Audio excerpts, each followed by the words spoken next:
Hi, good morning, everybody. My name's Renee Dillard. I was the manager of support services for TCCN, and now I am the communications manager. And so this is Effective Social Media 101. We did, excuse me, or I did the same session last June. And so for some of you, this will be a review, and then we can talk about whether or not you'd like to do a social media 102, where we go a little bit deeper into things and talk about how you can create more original content yourselves. All right, so I'm going to do a brief overview. We'll have lots of open floor opportunity. I'd love to hear from you all because so many of you are already doing social media really well. You'll see some of those examples in the session, but also I'd love if you'd like to share your screen or share something that you're working on or get some feedback on something, that this is a great time to do that when we're in community with one another. And then we'll talk about metrics and data. And of course, stop me at any time. All right, so the most common social media, you're all familiar with these, are going to be Twitter, Instagram, and Facebook. Twitter, when they first started, they had a very limited character count. They have since, in the last 4 years, increased that to 280 characters. Of course, that includes spaces. And all of these are going to have limits on the resolution of an image you can post. So I should have put that on the slide, but I believe Twitter, the maximum is going to be 4 images at 5 megabytes per image. Facebook, I believe it's 8. Instagram, you can post up to 10 pictures or video at a time. And we let people into the room. Instagram is going to be where you post images and short form videos. You cannot link. So this is something that sometimes people learn kind of the difficult way in Instagram. But if you make a post that has a link in it, or you want people to click on the image and it take them to some kind of registration, that's not going to be possible in Instagram. You need to put that link into your bio. I recommend creating a link tree. So I actually didn't put that in this presentation, but really quickly, I'll pull up the TCCN link tree. And hi, everybody. If you are a little bit late joining us, if you could drop your name and organization into the chat, that would be great.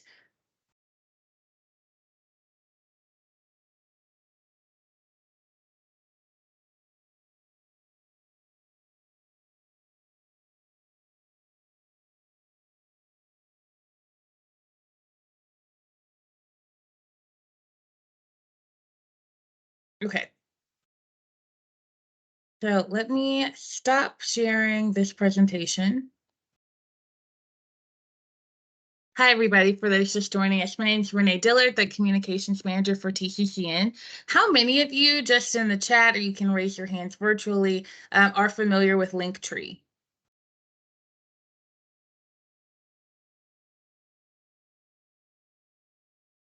Awesome.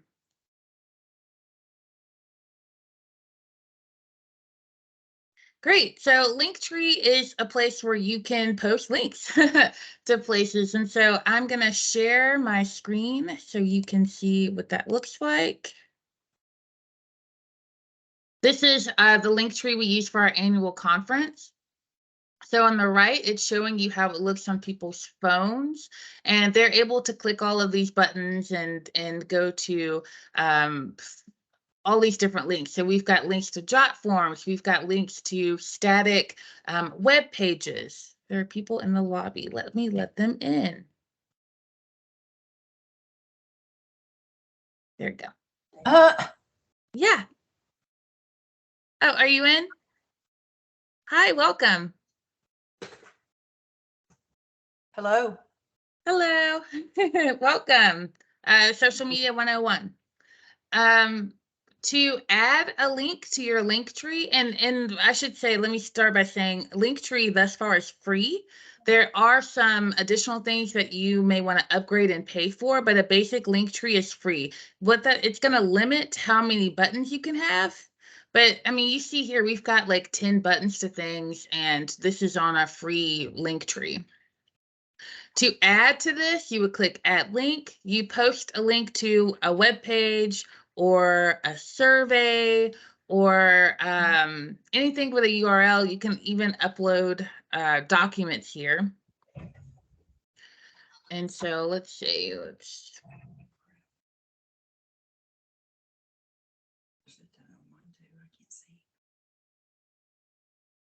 I added to my link tree. There it is. Something that I think is really cool is you can turn things on and off. So annual conference was last year. If we wanted to recycle this link tree, which is link tree at 2022 TCCN conference, we could actually turn off all the things related to the conference. And you see how they're disappearing? And turn them back on when we want them to be there. So that's a great way if you don't want to make really permanent changes. Hey, Churchill, what's up? Hey, how are you? Good, how are you? Good, thank you. I'm sorry, I didn't realize we weren't muted. Oh, you're fine. Any questions about a link tree? We apologize for jumping in a little bit late. Is Linktree, is that just an app on itself, or are you on a specific social media? Sorry, I'm new Yeah, to all of this, how to use all this stuff. That's the reason why I was so excited to see this class. So is yeah. Yeah, so Linktree is something, it's an app on it by itself. We find it really useful. We put a link to our Linktree, which sounds kind of silly, but we put the URL to our Linktree in our Twitter bio, in our Facebook bio. This QR code, I don't know if you all can see that, but this is from, I have another job with Tekka, but this QR code is to our Linktree. And when you scan it, it brings up a link to our website, a link to register for events that we're having, a link to a YouTube video about us. And so really, I mean, it's called a link tree because there's so many branches, right? There's so many things that you can link on a link tree, and then you would just put it someplace convenient. So when you think about what you do as organizations, if you wanted to, you could create a link tree that had like patient registration forms, documents, info about the clinic, links to your website, right? And you could put it on a QR code and you could have people scan it and it takes them to all these different links that they could go to. Organizations here that use Linktree, what are some ways that you use your Linktree for? If anyone wants to share.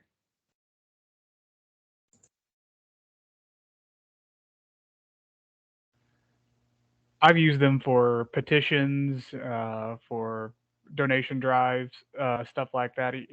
Because even if it's just for a temporary drive, just having that link on there is just a great way to direct people, from my experience. Yeah, I think that's a great idea. I'm dropping a link to Linktree to register for one into the chat. And you'll see it has a little box that says claim your Linktree, and you can fill out your name. So ours is TCCN Network, and we had one for 2022 TCCN conference. So you can call it anything. Cody, when you had that Linktree, what was it called?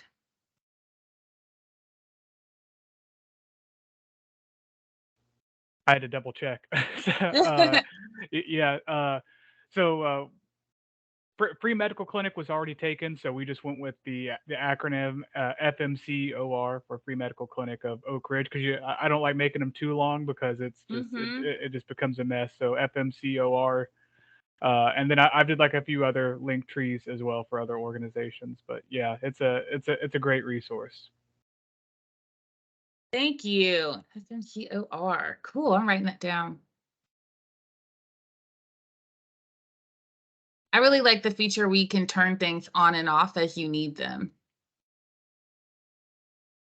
All right, I'm going to go back to presenting.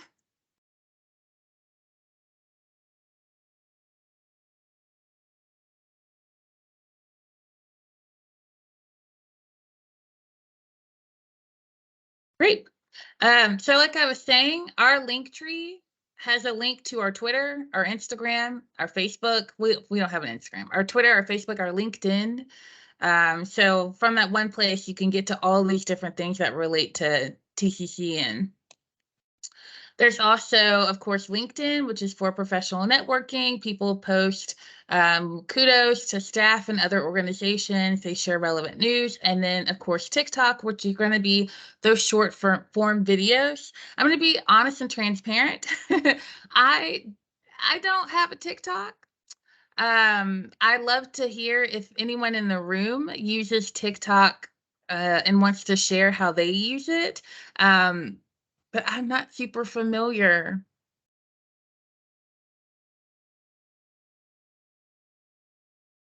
Does anyone want to share their TikTok experience? Yeah, hi, this is Carrie Carlson. I use TikTok. Well, I watch TikTok personally.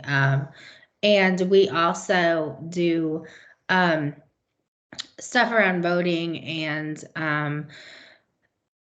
outreach to young individuals. So TikTok is a great way to send a short, meaningful message to our younger generation, and we found that with that, the engagement has really increased. So it can be very positive. I am not somebody that will just post myself on TikTok though.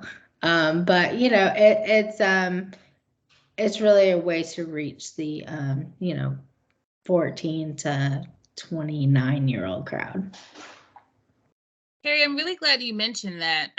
You're right. TikTok is going to be for our younger crowd, right? So I think it's a great way to share like preventative health tips, get them excited about maybe annual exams and keeping up with those, or vaccines that are important when you're younger, to demystify some things.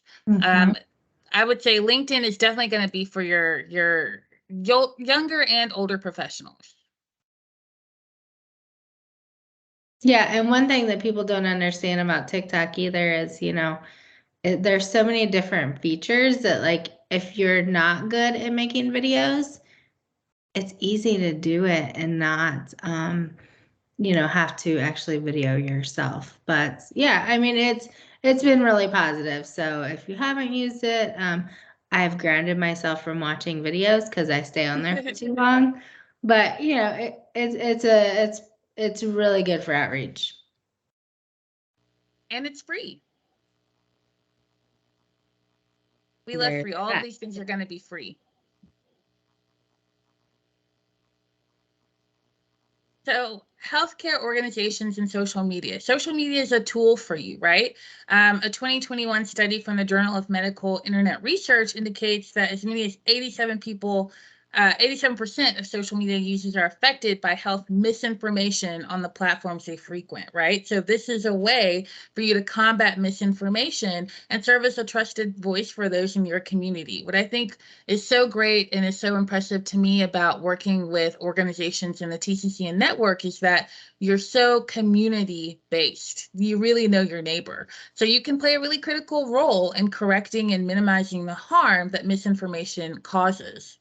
So I think, Carrie, you were kind of alluding to that when you say, like, you can use TikTok to make short form, exciting, funny videos that can serve this purpose. Share the patient experience, right? People are really scared about going to the doctor sometimes, and people have had really bad experiences that color how they view interacting with your organization. So effective social media use can take those future patients behind the scenes of the patient experience and kind of demystify what that may look like. So they know what to expect when they come in regards to like paperwork, what kind of documentation that they're going to need, right? Sometimes our patients are uninsured, and they also don't have like a license or a birth certificate or anything to prove their identity. So it can be really nerve-wracking to not know what kind of things that you need to have in order to receive care. And it's also a way to show off, right? So I did a tour of Church Health, and they have these really cool 3D printers, and they did a little video showcasing them, and I thought that was really interesting. Educating the public, which goes right along with combating misinformation, keeping up with research, and especially, coming through the COVID-19 pandemic, those action alerts, right? News was happening so fast. So helping people keep up with all of the changes and updates and new knowledge and tools that were coming out.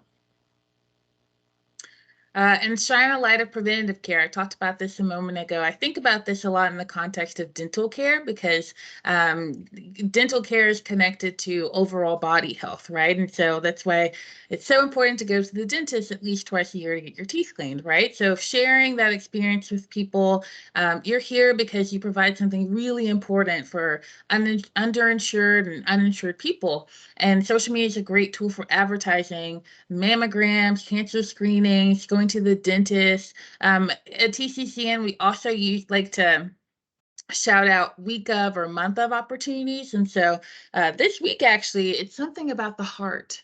Oh, I can't remember off the top of my head. Is it Heart Health Week or month? I think it's on our social media. If it isn't, it's scheduled to go out. But we like showcasing those things, and I think it's helpful for the community too. Any comments, thoughts, anything you want to add?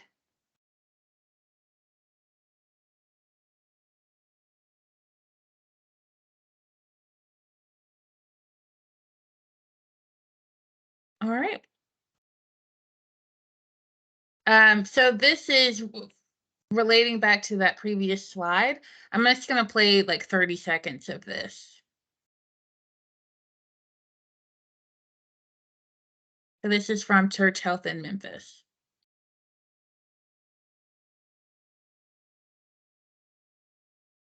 Where's my sound?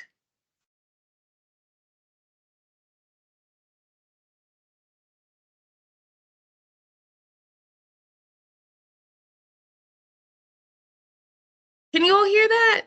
One roof. We can hear it. That roof. Okay.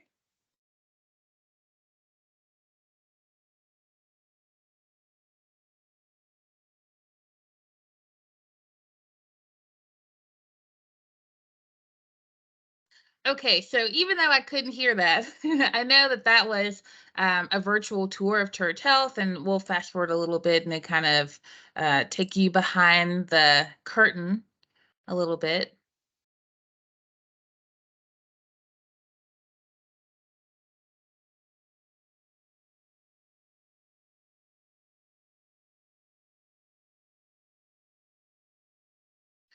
So you see that they used a combination of still images and video footage with narration. I would imagine that they outsourced this work or they hired somebody to come in and do the videography work. And so I want to show you another really great alternative that may be a little bit something that you could do in the immediate. You know, the phones they make nowadays are pretty high quality. And if you're making things like TikToks or you're making those shorter form videos that are 30, 60, or 90 seconds, I would totally use my phone. And also there are lots of free editing apps on phones that you can use to kind of splice things together. I'm going to show you one more example.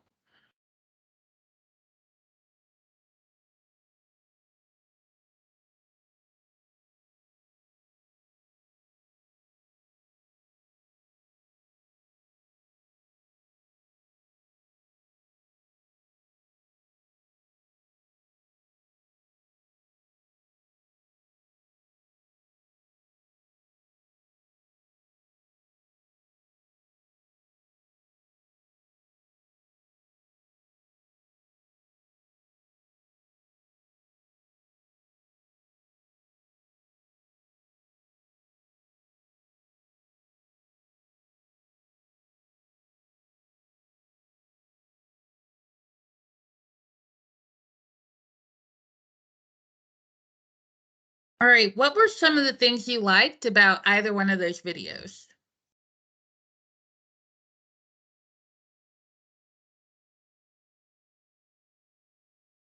I enjoy the slow rotations.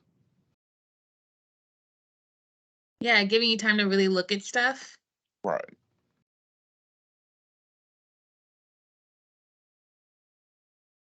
I'm sorry, this says Church Health, but it's LifeSpring Community Health. Anybody else?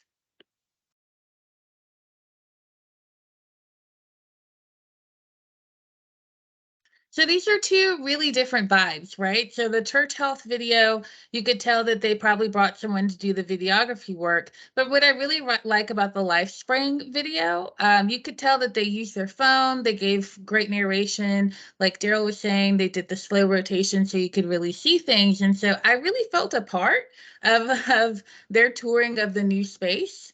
And I started to get excited, right, about their tour, about this new space, which has since opened, because this video is pretty old. But anything else or anybody else?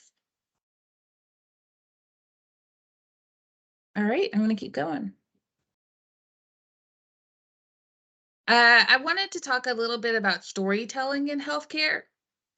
This is a thing that more people are moving towards. These are going to be longer form videos, but you can also do like a series on TikTok, right? So you could come up with a slogan or a hashtag or a theme. You've probably seen on our social media, I've been using the hashtag Team TCCN.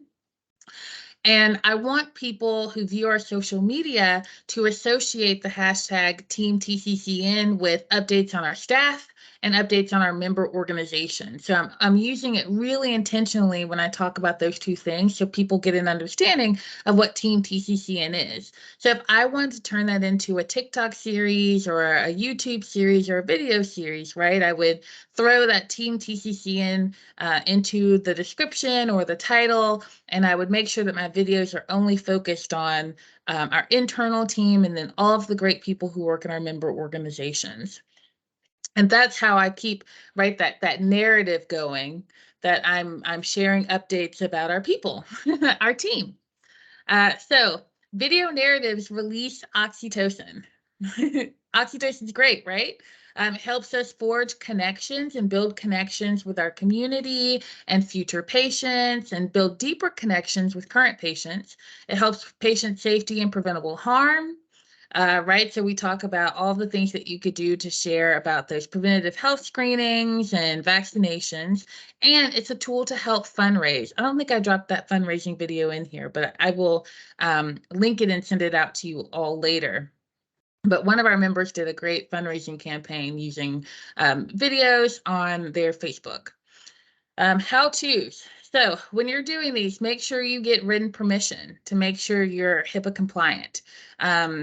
It doesn't necessarily have to be written, but they prefer written, but it can also be like a video documentation. I've done that before, especially if you're like, for example, interviewing somebody over Zoom, having them verbally comply. Have a list of prepared questions. 2 or 3 questions, I would say no more than 4, that you're going to ask people, and you can kind of model, and we'll watch a video here shortly of someone that did it really well. And then turn your online reviews into a social media campaign using Canva or Pictochart. And I'm going to show you lots of things here in the last half hour of our time together. Let's watch this video. This is from Interfaith Dental.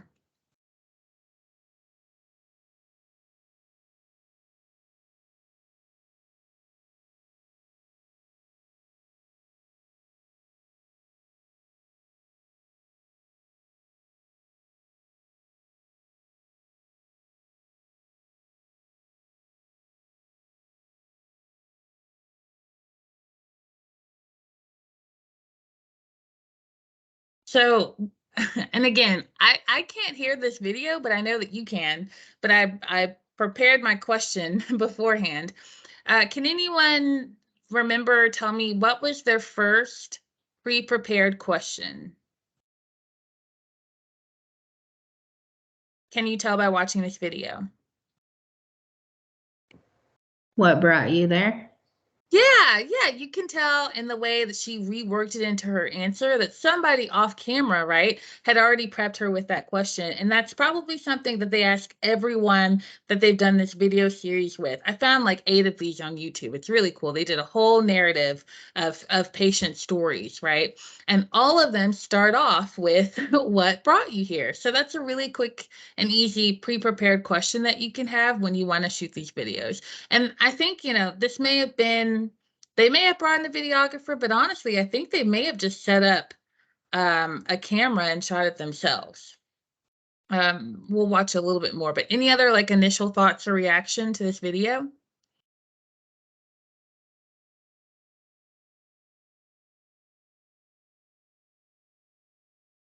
I like how she's basically sitting down, so it makes it more personable. So that when someone's watching it, they can see themselves basically sitting in the same chair as if it's a normal person.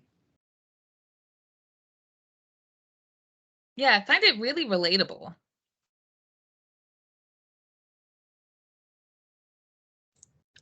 I'll just echo kind of what you said, is that like it's a like it seems pretty decent quality, but it could easily just be like, just somebody there with their phone on a tripod just recording it. It's probably didn't take a whole lot of time to film, but it's very, it completes the mission, definitely. Yeah, you can find a tripod that you can fit, and they have this spring mechanism, so they can fit pretty much any size phone. And most of them have a Bluetooth clicker, so you can control them remotely for less than $30 on Amazon.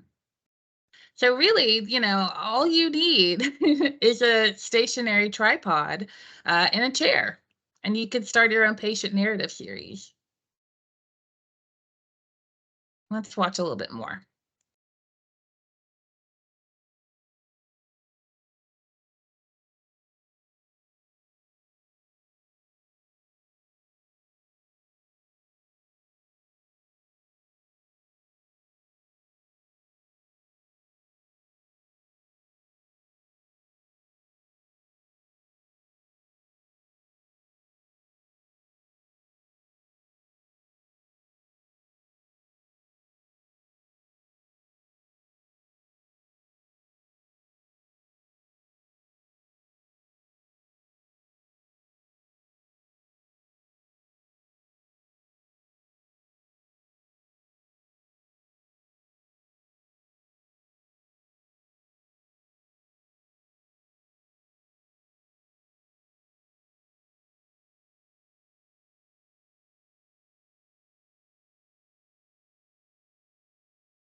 What are some other things that worked really well about this video?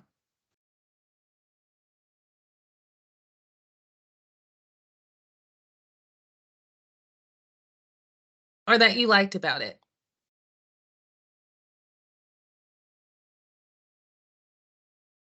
You can tell, sorry, I thought I was just talking and muted. You can tell that, she was, I don't want to say coached, but you can tell that somebody helped. If she did this herself, because the lighting was really good, and she wasn't the camera wasn't moving, and she was positioned very well, and it wasn't too busy behind her.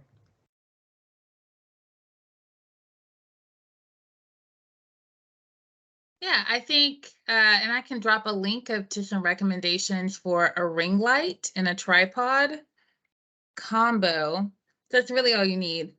We just posted new headshots on our website, and I just used a ring light and an iPhone, and they look great. What else?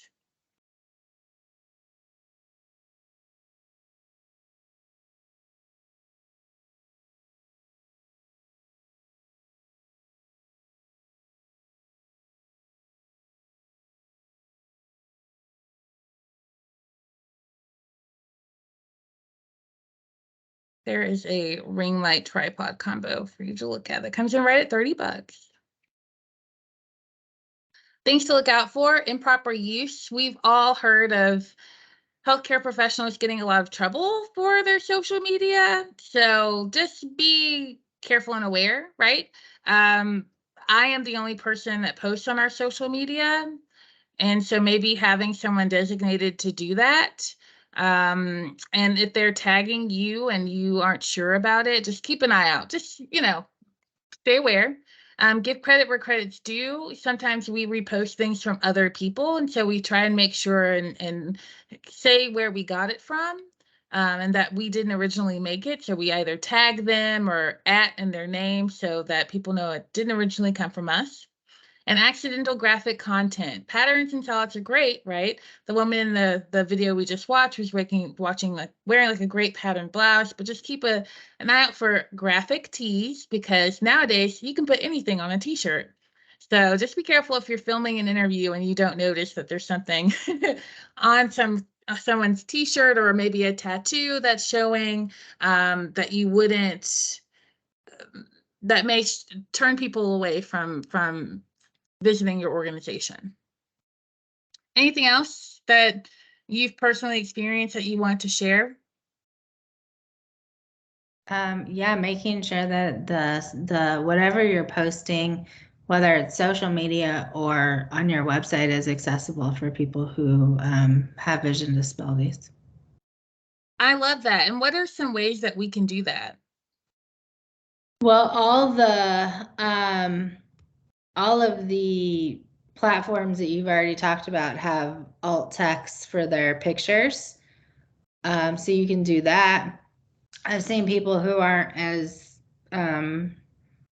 used to doing things like that, right? They will just put a description of the image in the text of their post. Or like, this video didn't have captions. Canva and YouTube will actually do the captions for you. And then you can go in and edit it. But Canva is really easy to learn that process. But I mean, if you've never done it before, just stick to YouTube because it will do it for you. Thank you for sharing. That's super helpful. Yeah. Anybody else?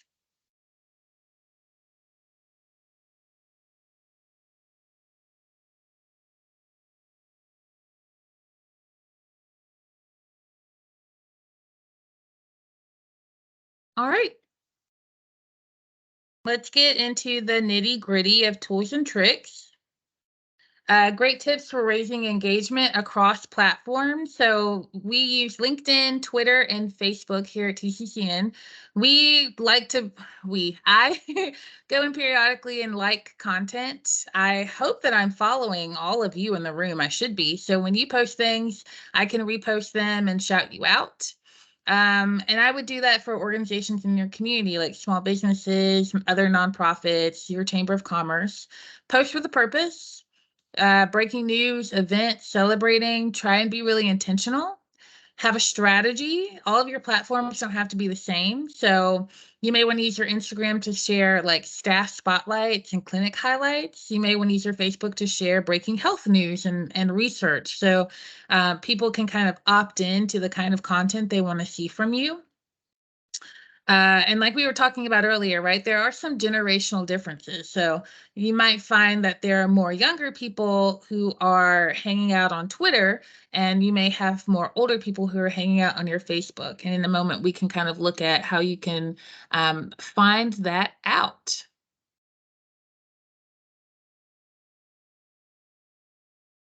Okay. Consistency. It's way better to post 2 times a week and keep it consistent than to post 5 times 1 week, and then it's 6 months before you post again. So try and schedule those posts, and we'll talk a little bit about how you can do that soon. We personally use Hootsuite, and I'll show you our Hootsuite in a second. And get chatty. When you repost things, add your own personal note, and I'll show you that in a second too. This is what a possible social media calendar can look like. This is just an Excel. So it's got the date, it's got the topic. So you can see we're alternating between staff spotlights, health updates, and community news, and what channel it's on. We're transitioning our Twitter to be more news related, and our Facebook and our LinkedIn to be more people related, and then caption text. So this may be helpful for you if you need to kind of like see things broadly, but let me share my screen. We use Hootsuite. So we pay, and I can't remember off the top of my head. It may be $300 a year for access to Hootsuite. You can see I've linked my Twitter, my Facebook, and my LinkedIn. On this left-hand bar, I can look at a planner, and it tells me when I have posts scheduled, right? So we try and keep a cadence of 2 to 3 times a week scattered around. And of course, I can't see you, so if you have any questions, stop me at any time, please. So I can click on a day, tomorrow. I can create a post. I can post on just the Twitter, or I can post across all platforms at the same time. And I'm pre-scheduling this post, right? So it's going to come out tomorrow, but I'm making it now, which is great. I can write my initial content. Team TCCN is great. You can see it populates across all platforms. So let's say I want to add a couple hashtags just to the Twitter. I can do that, and you won't see them on the Facebook or the LinkedIn post, but the initial text is the same. I can add an image.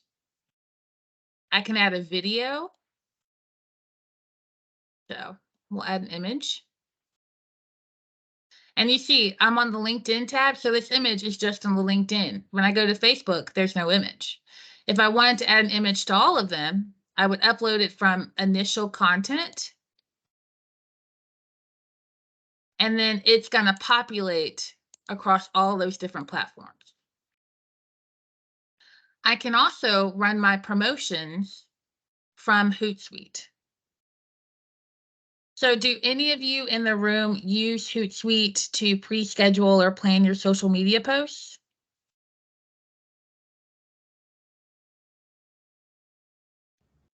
I had never heard of it before.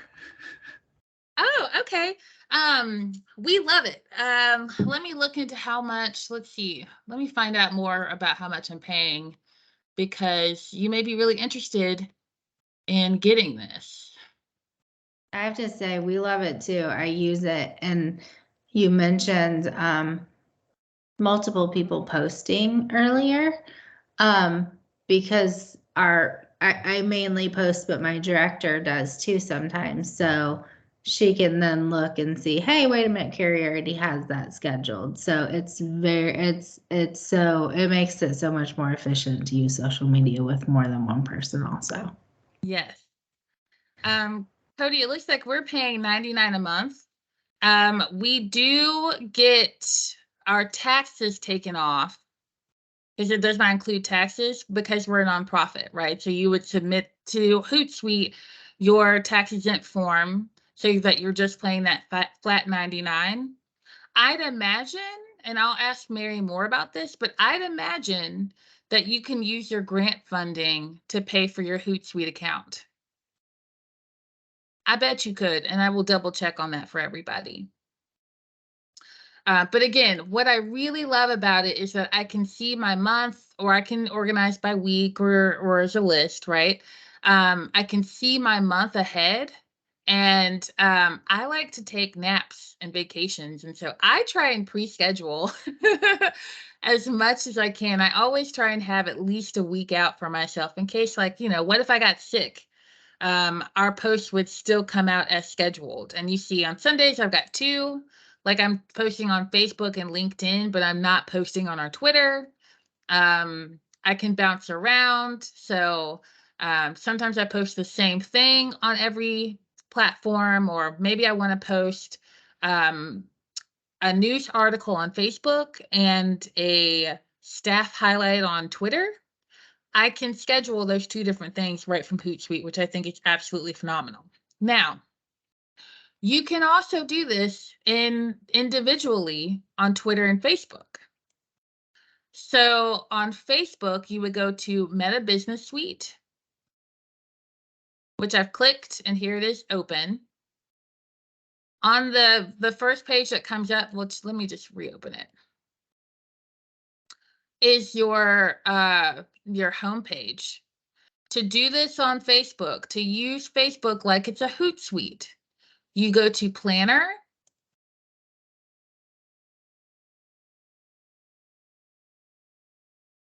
and let's look at my month view. Now, you see it's blank here because it's pre-scheduled on Hootsuite. It's not pre-scheduled on Facebook, if that makes sense. But I can pre-schedule on Facebook. I click this arrow, I schedule a post or a story, or can create a reel or an ad.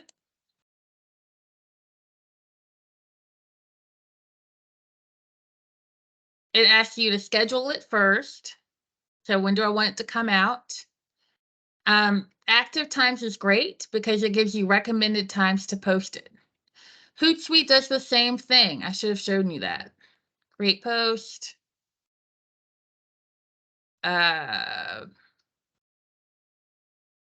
It should give me recommended times.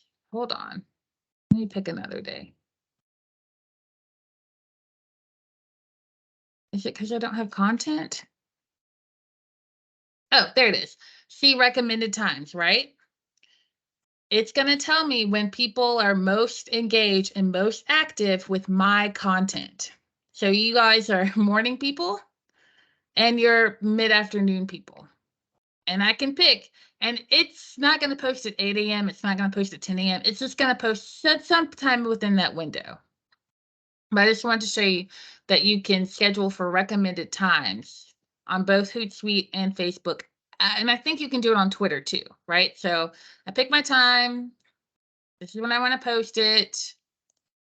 And I can do my images and my text, right? I can add my photos.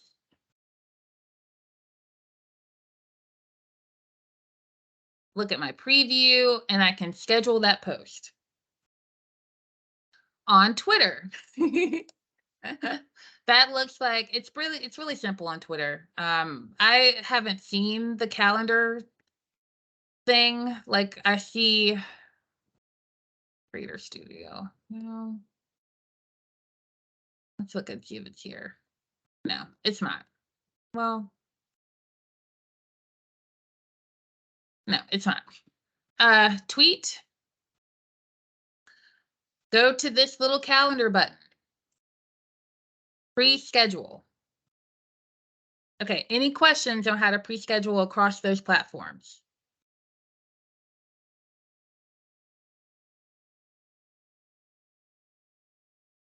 Okay, I'm going to keep going. The other thing I wanted to draw your attention to in Meta Business Suite is this Insights button. So you remember I was telling you to think about the age of your audience and the demographic of your audience. Facebook tells you a lot about that information. So in your Meta Business Suite, you go to your Insights. It tells me about the reach of my page, how active it is on different days. But what I really like is this audience report. So it's telling me that 84% of my followers are women, and most of them are falling into these 2 age brackets. So when I'm thinking about creating content, I'm thinking about two things: how to keep these people happy and how to get more of these people to want to engage with my content. So that looks like sharing more men's health news and content and related articles. Currently on staff, we have no men.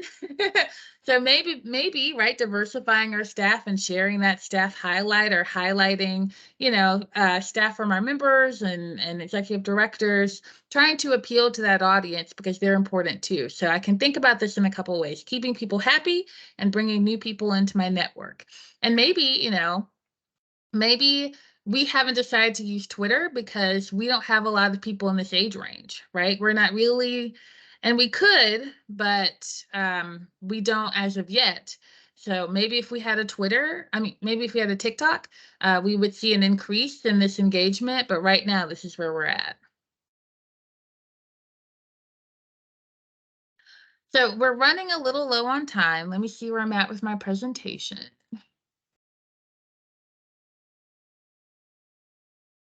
I was going to go into showing you how to look at more data and analytics, but what I want to do is open it up to any questions from the group. So is there anything that you want me to show you or demonstrate or help you troubleshoot while I'm here for the next 10 minutes?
Hey everyone. I'm not really sure what happened, but my internet is just the internet's down and also the hotspot on my phone seems to be down.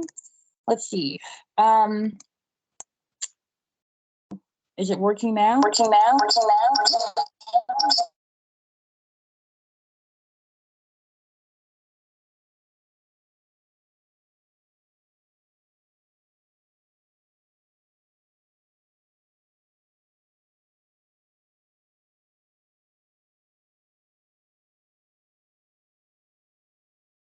I don't know about everybody else, but I can't hear you.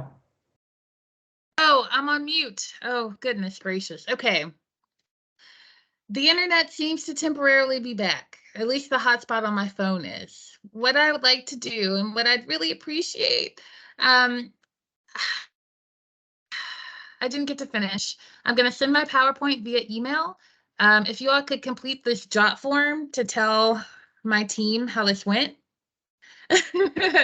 And I'll also ask in that email if you guys were, but I can't apologize.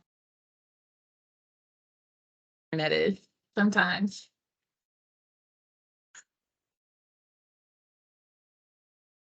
Can you put in the chat what you wanted us to include in the email because you cut out? Oh, I'm going to email you now with my PowerPoint and the jot form.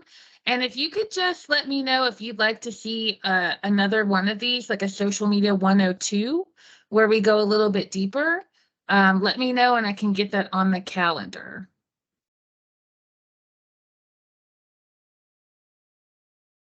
But I am going to send everybody my PowerPoint. I'm so sorry. It's okay. Thank you. I appreciate it. It's technology, so this is one of the things. This is one of the things you're telling me. And usually, technology is my friend, but today. What's the saying? It's great when it works, and it's horrible when it doesn't.